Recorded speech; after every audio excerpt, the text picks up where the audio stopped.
glória a Deus, aleluia. Estamos aqui mais uma vez, né, para fazer a nossa reflexão diária no momento da palavra. Nós vamos trazer a nossa reflexão diária.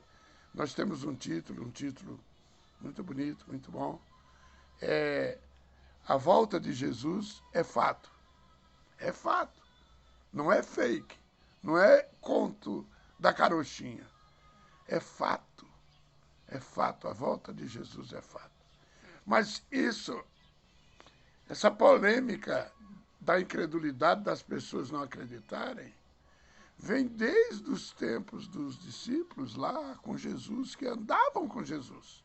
Os apóstolos andavam com Jesus e eles tinham dificuldade muitas vezes. A Bíblia não se contradiz. A Bíblia mesmo resume dizendo que os discípulos, todos, só vieram acreditar realmente que Jesus Cristo era, de fato, o Filho de Deus, quando ele ressuscitou e ficou no meio deles 40 dias. Será, evangelista? Mas e o apóstolo Pedro não disse, numa revelação, que ele era o Filho de Deus? Disse. O Espírito Santo usou vários deles. Eles saíam para pregar, foi um grupo de 12, depois foi 70, e Deus fez maravilhas. Nem com isso consolidou aquela verdade que Jesus realmente era o Filho de Deus. Pedro falou porque o discípulo santo revelou. Senão ele ficaria igualzinho aos outros.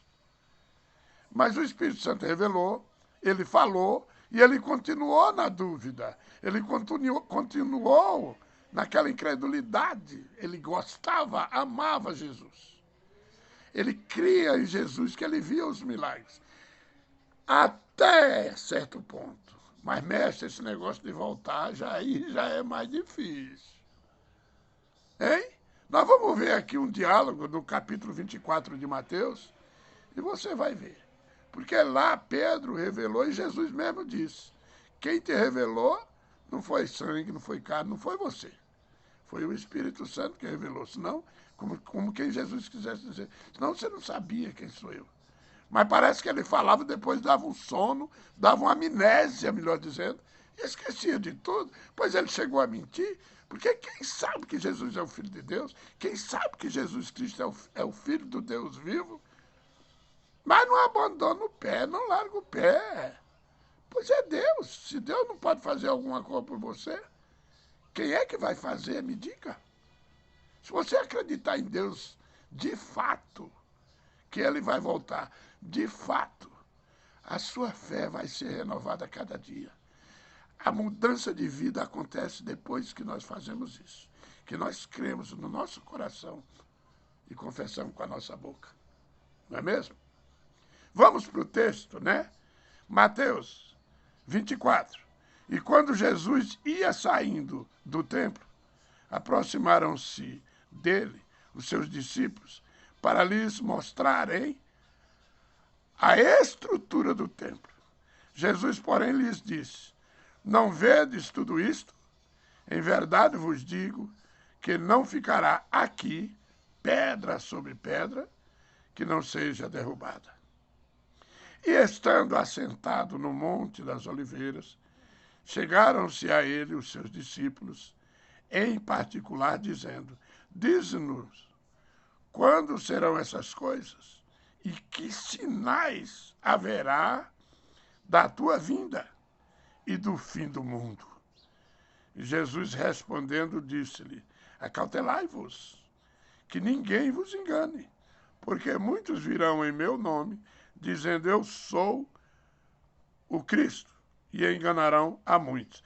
É muito lindo esse texto, mas não dá para mim ler o capítulo todo. Eu pediria que você fizesse isso na sua casa. Amém? Então, gente, vamos enumerar alguns pontos aqui. Primeiro, quando Jesus ia saindo do templo, aproximou-se dele os seus discípulos para lhes mostrar a estrutura do templo. Todos os judeus, a menina dos olhos dele era aquele templo.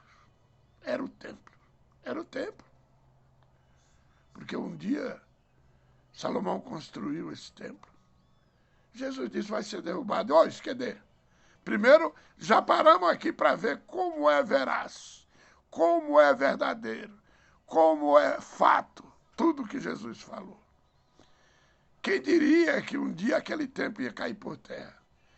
Para poder tirar, aquele templo virou uma idolatria, cheio de fariseu, criando emenda na lei para poder se favorecer, cheio de professores que ensinavam só o que eles queriam, e o povo aprendia só o que também queria, porque os mandamentos eram muito pesados.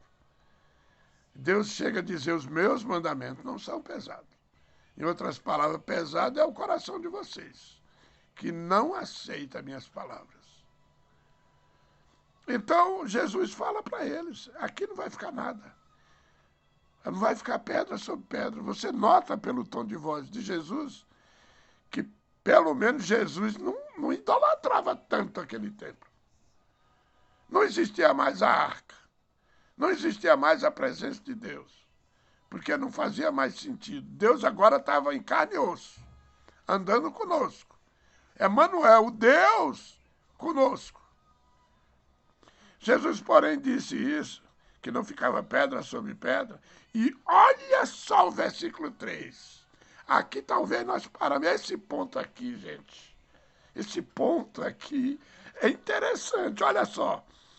E estando assentado no Monte das Oliveiras, chegaram-se a ele os seus discípulos, em particular, dizendo, olha só, presta atenção, dize-nos quando serão essas coisas e que sinais haverá da tua vinda e do fim do mundo. Está notando uma coisa atrás dessa?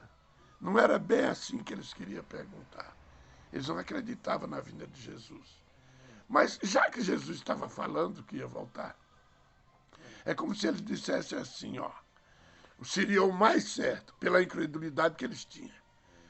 Seria mais certo que eles dissessem assim, Jesus, se o senhor está dizendo que vai voltar, quando será isso?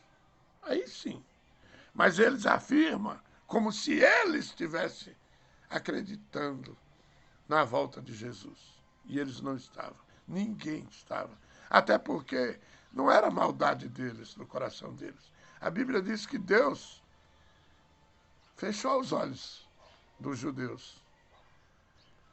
Botou um peso no coração. Para quando alguém sobressaísse, aquela porta abria e eles entendiam. Os discípulos, aqueles que foram batizados com o Espírito Santo, 120 pessoas, abriu o entendimento e o Espírito Santo veio para fazer a obra e continua fazendo. Daí para frente, para nós, é muito tranquilo. Nós não temos que passar pela incredulidade deles, porque eles são incrédulos. Aqui ele diz qual é o sinal da tua vinda e do fim do mundo, sendo que eles não acreditavam. Nicodemos não acreditava no novo nascimento. Mas para mim, para você, meu amado, minha amada, para nós não precisamos passar por uma incredulidade daquela. Nós sabemos que é fato. Você nasceu de novo. Eu nasci de novo. Se o novo nascimento na nossa vida é fato, por que a volta de Jesus não será? Se tudo que Jesus falou, o que tinha que acontecer até hoje aconteceu, se cumpriu. E o que não se cumpriu ainda é exatamente porque está um pouco na frente. Tenha paciência, espera mais um pouquinho só. É o que a palavra diz. Que coisa maravilhosa, não é mesmo? Olha, presta atenção. Nicodemos não sabia como era que isso ia acontecer. Nascer de novo, nascer de novo. Nicodemos não sabia, sendo que Jó, lá atrás, muito bem antes, e ele conhecia a história de Jó, ele era mestre. Ele leu muito esse livro de Jó, ele sabia ele de cor, como diz por aí, de cor e salteado. E Jó, ele faz uma fábulazinha, ele diz que o homem nascido de mulher, e Jesus repete isso no seu ministério. O homem nascido de mulher de pouca duração. Morre, se acaba. Agora a árvore caindo no chão e ao cheiro das águas, se tiver uma raiz encostada na terra, ela brota, nasce de novo. Está falando de mim, está falando de você. O nosso nascimento da nossa mãe, sem o nascimento espiritual, morreu, acabou. Não tem mais nada a fazer. Mas se nós nascer de novo, nós podemos cair. Ao encostar na terra, pode ficar no fundo do poço. Clamou por misericórdia. O Espírito Santo está ali para fazer a obra. Eita, coisa gostosa, não é mesmo? É por isso que Jesus vai voltar. Aí Jesus diz assim, ó, o 4. E Jesus respondendo disse-lhes, acautelai-vos que ninguém vos engane, porque muitos virão em meu nome, dizendo eu sou o Cristo, e enganarão a muitos. Aqui o diabo tem usado muita pegadinha nesse negócio aí. Você lembra do profeta Samuel, quando era criança? Ele falava, por três vezes ele voltou. Deus falava e ele ia para Eli. Ele dizia, não fui eu. Volta, vai dormir. Ele falava de novo com ele. Assim foram 3 vezes. Até que o profeta, que não tinha mais visão, lembrou que Deus é Deus e falou para ele que ele já tinha o conhecimento. Era um profeta velho, não era um velho profeta. O velho profeta não sai do poder nunca. Mas aquele tinha relaxado. Mesmo assim, Deus fazia questão que ele ensinasse para o Samuel, porque ele era profeta. Profeta não, me desculpe, sacerdote. Tira a palavra profeta, embora poderia profetizar, mas ele era sacerdote.